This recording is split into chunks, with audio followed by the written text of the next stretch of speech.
Hello बच्चों, welcome to our next video, that is video number 3। अपन ने research methodology का सब यूनिट नंबर 2 स्टार्ट किया है, जिसके अंदर हम लोग रिसर्च प्रॉब्लम्स और फॉर्मुलेशन ऑफ हाइपोथेसिस के बारे में पढ़ रहे हैं। रिसर्च प्रॉब्लम के अपन अब तक 2 लेक्चर हो गए, तीसरा लेक्चर आज हम लोग देखने वाले हैं और उसमें भी हमको कुछ बातें सीखनी जरूरी है। क्या है हमारा आज का मुद्दा? आज का मुद्दा हमारा है determining the definition of research problem. ऐसे घटक जिन लोगों को आपको ध्यान में रखना है, कंसिडर करना है जब आप रिसर्च प्रॉब्लम को जनरेट कर रहे हो। रिसर्च प्रॉब्लम क्या रहता है अपने पिछले लेक्चर में हमने देखे। जब आप रिसर्च प्रॉब्लम जनरेट कर रहे हो तो आप लोगों को इस घटक को ध्यान में रखना है। कौन से हैं ये घटक? ये घटक के ऊपर हम बिल्कुल अटक नहीं जाएंगे, हम घटक देखेंगे क्या है। Following factors are to be considered while defining the research problem. जब रिसर्च प्रॉब्लम आप लोग बना रहे हो तो आप लोगों के लिए जरूरी है कि आप ये मुद्दों को, ये घटकों को, ये घटक को ध्यान में रखें। पहला घटक क्या है?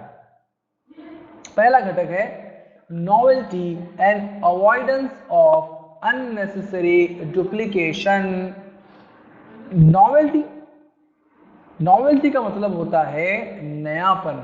नॉवेल्टी का क्या मतलब होता? नयापन। तो novelty and avoidance of unnecessary duplication.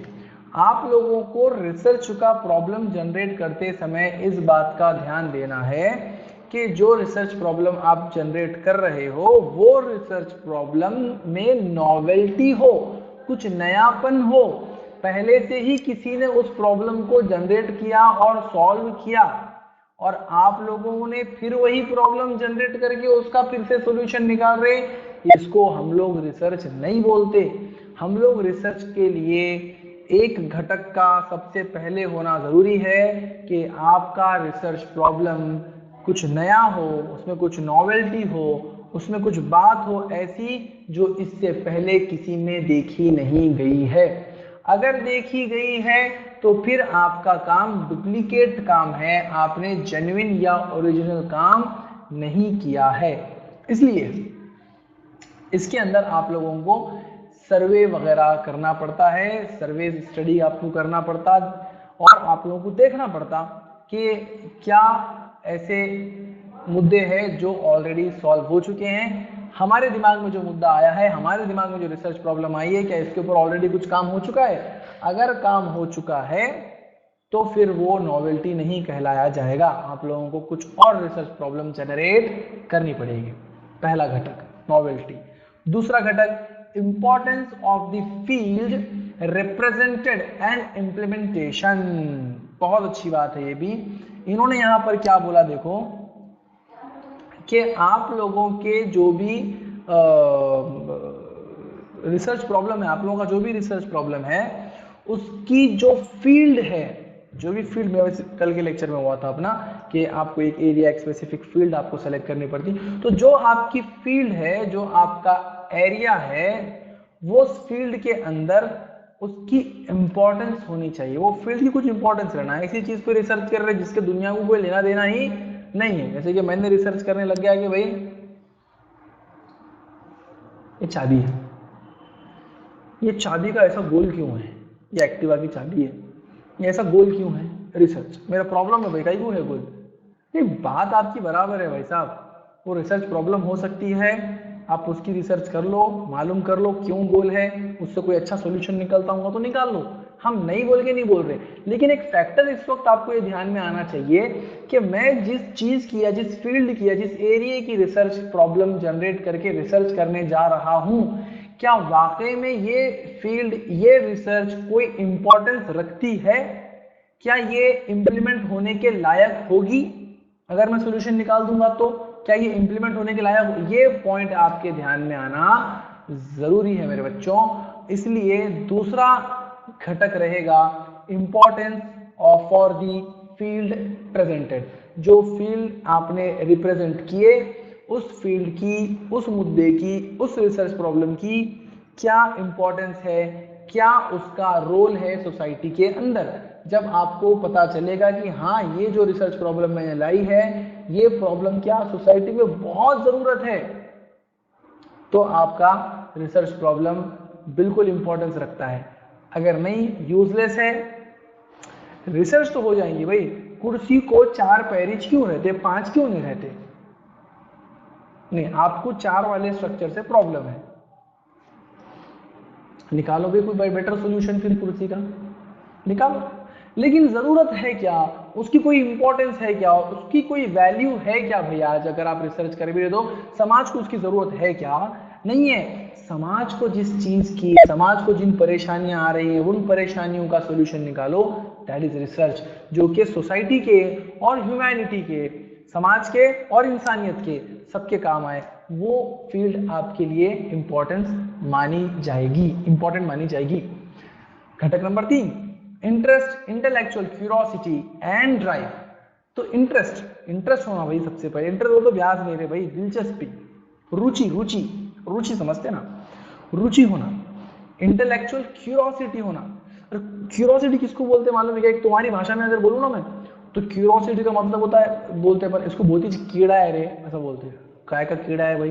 तो कीड़ा है इसको मोबाइल के अंदर देखने का, कि भाई मोबाइल के अंदर क्या लगा हुआ है, कौन सा मोबाइल किस तरीके से बना हुआ है, खोल के उन्होंने जो भी चीज देखता उसको खोल देता। क्यूरियोसिटी है उसको अजीब किस्म की। 3 इडियट्स मूवी में आप लोगों ने देखे होंगे कि उन्हें दिखा था कि भाई आमिर खान वो सब जो भी मिला उसके हाथ को लगा उसको खोल के डाल देता था, खोलता था फिर फिट कर देता था। एक अजीब किस्म की क्यूरियोसिटी है उसको, एक कीड़ा है भाई, करना है उसको, करके देखना है, वो ऐसा कीड़ा है। तो या तो आपको उस रिसर्च के अंदर, तीसरा घटक है देखो, रिसर्च के अंदर आपको इंटरेस्ट होना जरूरी है, इंटेलेक्चुअल क्यूरियोसिटी आपको होना जरूरी है, कि आप एकदम क्यूरियस रहना उसको, कि भाई मैं मालूम तो करूं कि आखिर ऐसा क्यों हो रहा, एक क्यूरियोसिटी, एक कीड़ा रहना आपके अंदर। एंड ड्राइव, और कोई चीज ऐसी होनी चाहिए, कोई एक ऐसा ड्राइव होना चाहिए जो आपको बार बार उसकी तरफ खींच रहा है, मतलब आपको मजा आना वो काम करने में।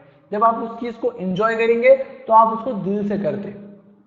तो इसलिए तीसरा घटक ये है, interest, intellectual curiosity and drive, ये बातें आना जरूरी है रिसर्च प्रॉब्लम को डिटरमाइन करते वक्त। अगर वो रिसर्च प्रॉब्लम में आपका इंटरेस्ट नहीं है, आपकी रुचि नहीं है, वो रिसर्च प्रॉब्लम जनरेट ही मत करो, क्योंकि तुम जिंदगी भर उसके ऊपर काम नहीं कर पाओगे। ठीक है, तो इसके लिए इंटरेस्ट होना जरूरी है। अब मैं थोड़ा सा अपने बात को गोल घुमाता हूं यहाँ पे। अब मैं गोल ये घुमा रहा कि फैक्टर्स के अंदर आप लोग ऐसा बोल सकते हैं कि कुछ फैक्टर्स है जो इंटरनल फैक्टर्स है, और कुछ फैक्टर्स है जो एक्सटर्नल फैक्टर्स है। बात समझ के लो, कुछ फैक्टर्स जो एक्सटर्नल है, मतलब आपके दिमाग में रिसर्च प्रॉब्लम आया, लेकिन करना है या नहीं करना है, आपको ये जब मालूम करने निकले तो पता चला कि अरे यार ये रिसर्च के ऊपर ऑलरेडी काम हो चुका है, ये मुद्दे के ऊपर, ये प्रॉब्लम के ऊपर ऑलरेडी काम हो चुका है, मतलब हमारे रिसर्च के, हमारे रिसर्च प्रॉब्लम में कोई नॉवेल्टी नहीं है। तो नॉवेल्टी एक कैसा घटक हो गया? एक्सटर्नल घटक हो गया। इंपॉर्टेंस ऑफ द फील्ड, आपके दिमाग में मुद्दा तो आया है, लेकिन वो मुद्दे की कोई इंपॉर्टेंस नहीं है, आपके पास होंगी भाई, सोसाइटी में नहीं है, ह्यूमैनिटी को जरूरत नहीं है उसकी, तो आपके पास होंगी कितनी भी इंपॉर्टेंस उसकी, लेकिन उसको सोसाइटी को जरूरत नहीं है। तो ये भी कैसा घटक है? एक्सटर्नल घटक है। कैसा घटक है? ये एक्सटर्नल घटक है। लेकिन तीसरा वाला जो घटक आया था, जरा देखो, interest, intellectual curiosity and drive, ये इंटरनल घटक है। भाई आपकी रुचि, आपका कीड़ा, आपका ड्राइव, समझ रहे ना बात को आप? एक हो गया एक्सटर्नल हो गया, एक हो गया इंटरनल हो गया। तो वो जो पहला मैंने नॉवेल्टी बताया ये एक्सटर्नल है ना? हमारे दिमाग में मुद्दा आया, लेकिन काम किसी ने किया कि नहीं किया, अगर किया होगा तो फिर वो फायदे करें, तो एक्सटर्नल घटक हुआ। Importance for the field represented, मतलब हमारे जो फील्ड में हम काम करना चाह रहे, वो फील्ड की क्या इंपॉर्टेंस है, जिस फील्ड में हम रिसर्च करना चाह रहे, तो ये भी एक एक्सटर्नल घटक है, कि सोसाइटी उसको कितना समझती है, सोसाइटी उसको कितना वैल्यू करती है, कितना इंपॉर्टेंस देती है, वो एक एक्सटर्नल घटक है। लेकिन ये इंटरनल घटक है कि आपका इंटरेस्ट, आपकी रुचि, आपकी क्यूरियोसिटी, आपके अंदर का वो कीड़ापन, और एक ड्राइव, ये कि भाई मेरे को एक जेन्युइन काम करना है, मेरे को एक सेटिस्फैक्शन हो जाएगा, अगर ये काम हो जाएगा तो बस हाँ ऐसे सेटिस्फैक्शन हो जाएगा, तो वो काम आप लोगों को करना है। तो ये है इंटरनल घटक, इंटरनल घटक है। और भी है, खत्म नहीं हुआ अभी, हाँ बोर हो जा रहे होंगे तुम लोग। चलो नेक्स्ट, उसके बाद में availability of data and methods, right. तो अब जो चीज के बारे में आप रिसर्च करना चाह रहे हो, अरे भाई उसका डेटा भी तो मिलना। रिसर्च करने के लिए हमको क्या लगता, डेटा लगता, जिसके ऊपर हम लोग स्टैटिस्टिकल टूल्स वगैरह लगा के कुछ रिजल्ट तक, कुछ कंक्लूजन तक पहुंचते। स्टैटिस्टिक्स आप लोगों ने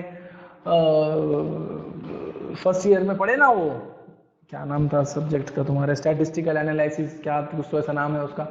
उसमें आप लोगों ने पढ़े कि स्टैटिस्टिक्स अपने को अप्लाई करना पड़ता है ना। उसमें टेस्ट वगैरह पढ़े होंगे आप, T test, Z test, chi-square test वगैरह वगैरह, और भी बहुत सारे कोरिलेशन वगैरह, बहुत सारी चीज़ें हैं उसके अंदर। रिसर्च करने के बाद अब डिपेंड करता है कि आप किस टाइप का आपका डेटा है और किस टाइप का आपको मेथड उसके ऊपर अप्लाई करना है। खैर वो छोड़ो, लेकिन बताना ये चाह रहा हूँ कि एक घटक ये भी है कि डेटा अवेलेबल है कि नहीं है।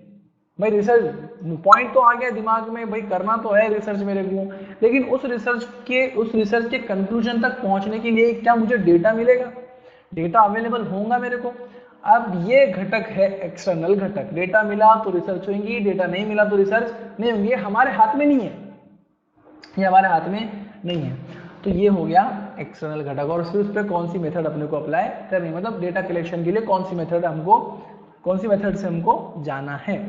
उसके बाद में है special equipment and working conditions. अभी क्या होता मालूम है क्या, कुछ रिसर्च ऐसे रहते हैं जिसके लिए कुछ स्पेशल सामान लगता है। जैसे कि अगर साइंस की रिसर्च होगी, आप तो लैब लगेगा, उसमें कुछ केमिकल डालने, उसको कुछ इक्विपमेंट लगेंगे, कुछ वर्किंग कंडीशंस लगेंगे। जैसे कि आपको बर्फ के ऊपर कोई रिसर्च करनी है, अगर जो बर्फ है और बर्फ के ऊपर आपकी कोई, बर्फ को लेके आपके दिमाग में कोई प्रॉब्लम पैदा हुई और आप उसका सॉल्यूशन निकालने लगे हो, तो आप क्या करें मालूम है क्या, वो बर्फ के ऊपर रिसर्च चालू है आपकी, और ज्यादा से ज्यादा देर आपको वो बर्फ को एनालिसिस करना है।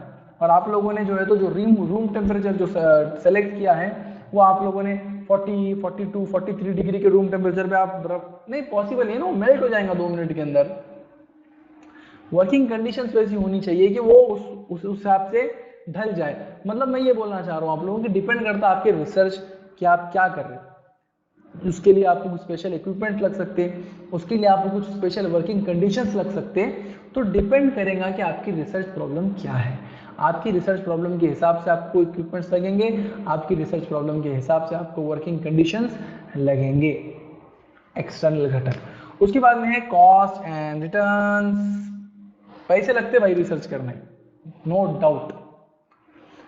अब जब आप रिसर्च करने लगोगे तो आपके पास माल होना जरूरी है, ठीक है, ज्यादा नहीं लगेगा लेकिन माल तो लगेगा। अब आपको रिसर्च करना है, डेटा जमा करना पड़ेगा, डेटा जमा करना है, घूमना पड़ेगा, घूमना है तो ट्रैवल करना पड़ेगा, ट्रैवल करना है तो खर्चा लगेगा, जाना पड़ेगा, रुकना पड़ेगा, रहना पड़ेगा, डेटा लाना पड़ेगा, जमा करके उसको कुछ सॉल्यूशन तक पहुंचाना पड़ेगा। तो यहाँ पर मसला पैदा हो जाता है कि आप लोगों को रिसर्च करते समय कुछ खर्च बिल्कुल आएगा, कुछ पैसे जरूर लगने वाले हैं। तो उन पैसों की जुगाड़ भी आपको करना पड़ेगा। वो इतने पैसे आपके पास है कि नहीं है। जैसे कि मालूम तो करने का है मेरे को, बहुत अच्छी रिसर्च करने की है मेरे को, बहुत जबरदस्त रिसर्च करनी की। जिस चीज की रिसर्च मेरे को करने की है उसके लिए 2 लाख रुपए लग रहे हैं और मेरे जेब में 2 लाख रुपए है ही नहीं, तो मैं कैसे करूंगा रिसर्च। ये एक घटक है जो मेरी रिसर्च को डिफाइन करने के ऊपर असर करेगा, बिल्कुल करेगा, तो एक घटक है।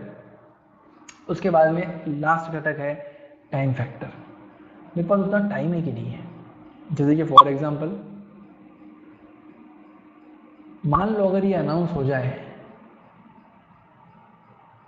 कि मार्च में, बोलना नहीं चाहिए मेरे को लेकिन फिर भी एग्जांपल के लिए बोल रहा, मार्च में कोविड-19 की जगह कोविड-20 आने वाला है। मालूम हो गया अपने को, पहले अल्टीमेटम मिल गया कि भाई आने वाला है। टाइम कितना है, अभी मार्च में आ रहा, 1 ही महीना है, 1 महीने के अंदर वैक्सीन अपने को रेडी, 1 साल हो गया अपने को, अपन अब तक वैक्सीन नहीं रेडी करे, अब कर लिए, तो 1 महीने से आपके पास आपको वैक्सीन रेडी करना है। टाइम फैक्टर 1 महीने के अंदर आपको ये काम करके निकलना है। तो डिपेंड करेगा आपके रिसर्च प्रॉब्लम के ऊपर कि उसके सॉल्यूशन तक हम कब पहुंच सकते हैं। बस वो डेडलाइन है भाई, वो डेडलाइन से ज्यादा हम टाइम नहीं ले सकते। एक एग्जांपल मैं आप लोगों के कोर्स से रिलेटेड लेके जो यहाँ पे आया वो ये है कि अगर आप मास्टर डिग्री परस्यू कर रहे हैं, जैसे आप लोग अभी पढ़ रहे हैं एमकॉम, तो अब मास्टर डिग्री परस्यू कर रहे हैं, आप लोगों को एक प्रोजेक्ट वर्क करना पड़ेगा। अभी प्रोजेक्ट वर्क होगा आपका, तो प्रोजेक्ट वर्क में आप लोगों को रिसर्च करके आपको सबमिट करना पड़ता है, कुछ तो भी रिसर्च करना आपने। अब मास्टर डिग्री में आपको रिसर्च करने का टाइम कितना मिलता, 1 ही साल मिलता, सेकेंड ईयर में आप काम चालू करते हो उसका, तो आपके पास टाइम लिमिट है, तो आप रिसर्च प्रॉब्लम ऐसी डिफाइन करो जो 1 साल के अंदर कंप्लीट कर पाओ, समझ गए। अब डॉक्टरल डिग्री है, पीएचडी करते लोग, पीएचडी करते, तो डॉक्टरल डिग्री के लिए आपको 3 साल मिलते हैं, तो 3 साल में आप वो सॉल्यूशन निकाल पाओ, ऐसी प्रॉब्लम आप डिफाइन करो। तो ऐसे टाइप के कुछ फैक्टर्स हैं, कुछ इंटरनल है तो कुछ एक्सटर्नल है, जो कि आपके डेफिनेशन ऑफ रिसर्च या फिर रिसर्च प्रॉब्लम को डिफाइन करते समय कुछ घटक उसके ऊपर असर कर सकते हैं। Okay, thanks for watching this video. अगर कोई क्वेरी है, नहीं समझ में आया, हमारा व्हाट्सएप नंबर है स्क्रीन के ऊपर, हमको व्हाट्सएप करना। Okay, take care, bye bye.